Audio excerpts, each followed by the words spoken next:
वंशिता हत्याकांड मामले का पूरा सच आया सामने। प्रेम प्रसंग नहीं बल्कि बदले लेने की भावना के चलते सन के युवक ने दिया था हत्याकांड की वारदात को अंजाम। प्राप्त जानकारी अनुसार बीते 26 अगस्त को दोपहर 1:30 बजे के आसपास वसई नायगांव झाड़ियों में ट्रैवल बैग के भीतर 15 वर्षीय वंशिता राठौड़ का शव संदिग्ध अवस्था में पाया गया था।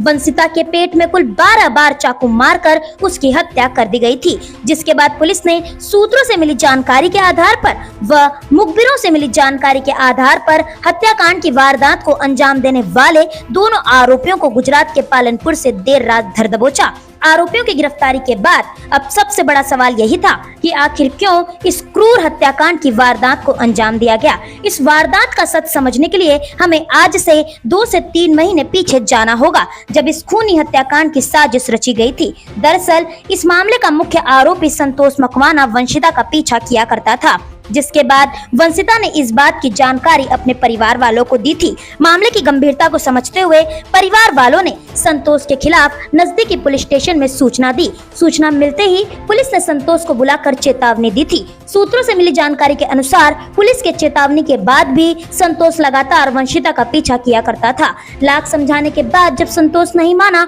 तो वंशिता के परिवार वालों ने संतोष को एक थप्पड़ जड़ दिया। अब इस थप्पड़ के चलते संतोष का ईगो हर्ट हो गया। ईगो हर्ट होने की वजह से संतोष ने अपने दोस्त विशाल के साथ मिलकर आज से लगभग 2 महीने पहले इस खूनी हत्याकांड की साजिश रची।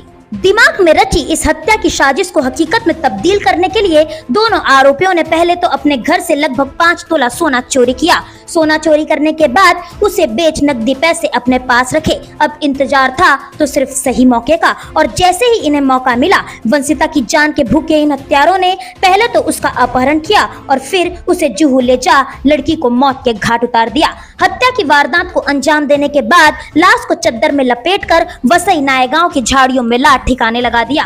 सूत्रों से मिली जानकारी के अनुसार वह चद्दर जिसमें वंशिता की लाश लपेटी गई थी वह चद्दर विशाल के घर का था। इन दोनों आरोपियों ने लाश को ठिकाने लगाने के बाद वसई में अपने कपड़े भी बदले और वहां से फरार हो गए। सोची समझी साजिश के तहत इन आरोपियों ने कई बार अपनी लोकेशन बदली और साथ ही कई सारे सिम कार्ड भी बदले। आरोपी अनुसार उन्होंने क्राइम पेट्रोल देख के इस पूरे हत्याकांड की साजिश रची थी। फिलहाल यह आरोपी पुलिस की गिरफ्त में है और पुलिस उनसे आगे की पूछताछ कर रही है। मिरर ऑफ ट्रूथ से शिवानी दुबे की रिपोर्ट।